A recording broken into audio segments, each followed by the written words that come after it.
The mixed zone at Lumen Field in Seattle is usually a place of rehearsed platitudes and exhausted smiles.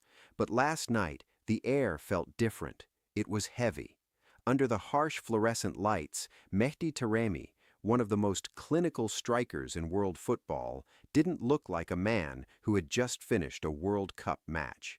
He looked like a man who had been fighting a war alone. He stood before the cameras, his jersey stained with the sweat of a desperate 90-minute struggle against Egypt, and he didn't talk about tactics. He didn't talk about the narrow VAR offside that cost them a winner. Instead, he looked directly into the lens and spoke a truth that FIFA had spent years trying to suppress.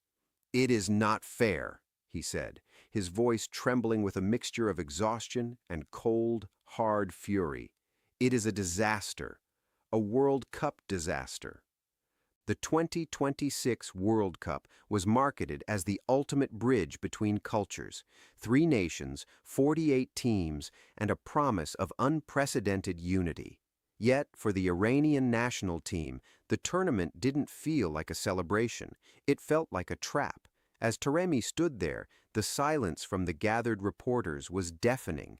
They had come for quotes about the 1-1 draw and the best third-place permutations. They weren't prepared for a captain to dismantle the entire organizational integrity of the world's biggest sporting event.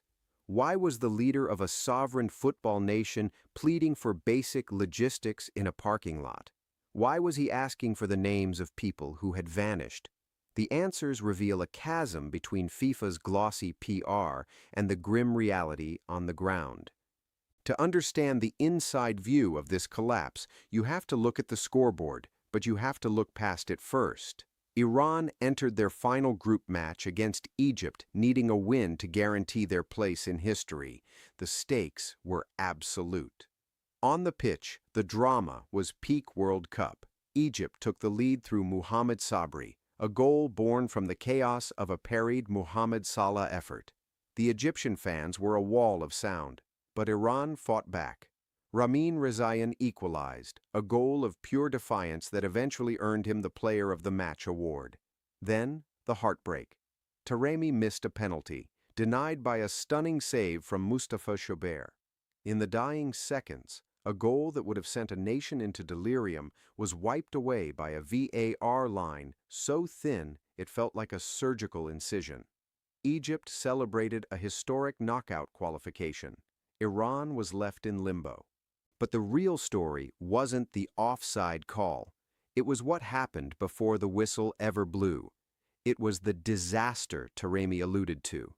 While every other team at the 2026 World Cup enjoyed the luxury of high-performance training centers within miles of their match venues, Iran was living a different reality. Because of the geopolitical friction between Tehran, Washington, and Tel Aviv, the Iranian Federation was forced into a logistical nightmare. Just weeks before the tournament, their planned base in Tucson, Arizona, was scrapped. They were relocated to Tijuana, Mexico. This wasn't just a change of scenery, it was a fundamental sabotage of their athletic potential. Think about the routine of an elite footballer. Recovery is the god they worship. Ice baths, specialized nutrition, sleep cycles timed to the minute. Now imagine adding an international border crossing to that routine. Every single match Iran played on American soil required them to cross from Mexico into the United States and then back again. Win, lose, or draw, while their opponents were in massage chairs at their hotels within 30 minutes of the final whistle, the Iranian players were sitting on a bus, waiting for passports to be stamped. They were navigating the friction of global politics while trying to maintain the peak physical condition required to mark the best players on earth. Taremi's frustration wasn't about the travel time alone, it was about the isolation. "Where is our media?" he asked the reporters. There was no media, no kitman, no one. This is the part the public rarely sees. A modern national team is a small army. You have video analysts who spend 18 hours a day breaking down opposition movements. You have sports scientists who track every heartbeat and every kilometer run. You have kit managers who ensure that every piece of equipment is perfect, so the players have zero distractions. Iran had none of this. 11 senior support staff members, the backbone of the team, were denied visas. They simply didn't exist in the eyes of the host nation's bureaucracy. The inside view is one of profound loneliness. Imagine being a player in the dressing room after the opening match against New Zealand. You've just given everything. You're tired, you're stressed, and you know your support system is missing. Then the door opens. In walks Gianni Infantino, the president of FIFA. He is the most powerful man in the sport. He looks you in the eye. He tells you that this is just the beginning. He promises you personally that the problems will be solved. He tells you the visas are coming. He tells you the logistics will be sorted. You believe him because you have to. You are a professional, and he is the guardian of the game. But the days turn into weeks. The group stage nears its end. The visas never arrive. The kitmen are still thousands of miles away. The video analysts are trying to send files over shaky hotel Wi-Fi from another continent. You realize that the promise made by the president of FIFA was hollow. It was administrative boilerplate delivered with a smile. By the time the Egypt match finished, Taremi wasn't just mourning a missed penalty. He was mourning the death of his trust in the system. He realized that for all the talk of football unites the world, some teams are more united than others. The coaching staff felt the weight differently. Amir Galinoue, the head coach, tried to walk a finer line. He didn't want to burn every bridge. He suggested that Infantino might have tried his best, but that the host nation was the true obstacle. This distinction is crucial. It points to a terrifying precedent for the future of the World Cup. If a host nation can use visa restrictions and logistical hurdles to effectively cripple a competing team's preparation, then the sporting integrity of the tournament is a myth. FIFA claims to be a neutral body, but in 2026, the lines between sport and State Department policy became dangerously blurred. This wasn't a series of isolated mistakes. It was exactly how the system was designed to work. The inside view reveals that the barriers were not accidental. Months before the first ball was kicked, the Iranian Federation president was stopped at a Canadian airport, denied entry to a FIFA Congress. The warning signs were everywhere. The relocation to Tijuana wasn't a last-minute hiccup. It was the result of a systemic refusal to accommodate a nation that didn't fit the political narrative of the hosts. When Taremi asked the reporters to just mention one name of the person responsible, he was met with a wall of silence. No one wanted to name the person because the person is the system itself. We have to look at the physical cost. In elite sport, the margin between success and failure is measured in millimeters and milliseconds. When you deny a team its sports scientists, you are increasing the risk of injury. When you force a team to spend hours in border transit, you are accumulating micro-fatigue that manifests in the 81st minute of a high-stakes match. When Taremi missed that penalty against Egypt, how much of that was the pressure, and how much of it was the cumulative exhaustion of a 3-week logistical nightmare that no other captain had to endure? He took the blame. He said, "If anything went wrong, it is on me." But the truth is, he was set up to fail before he ever stepped onto the pitch in Seattle.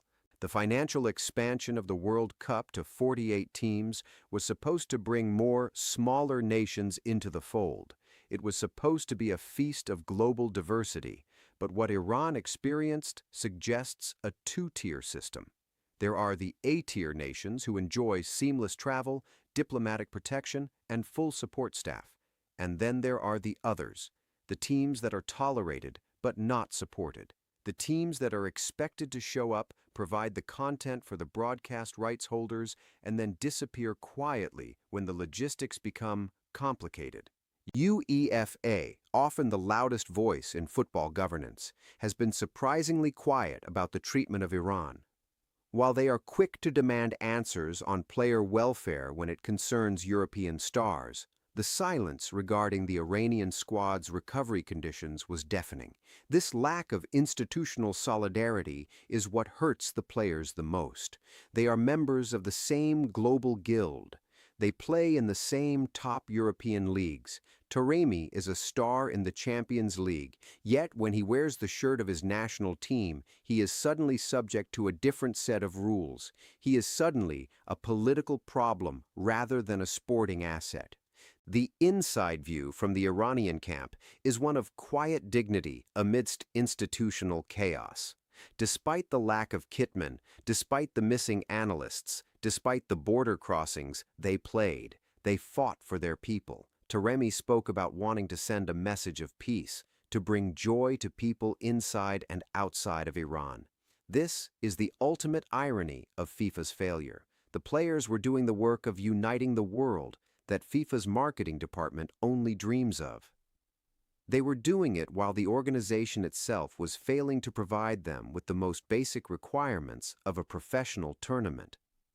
As the group stage concludes, the questions only get harder. What happens in 2030 or 2034 if this is the new standard?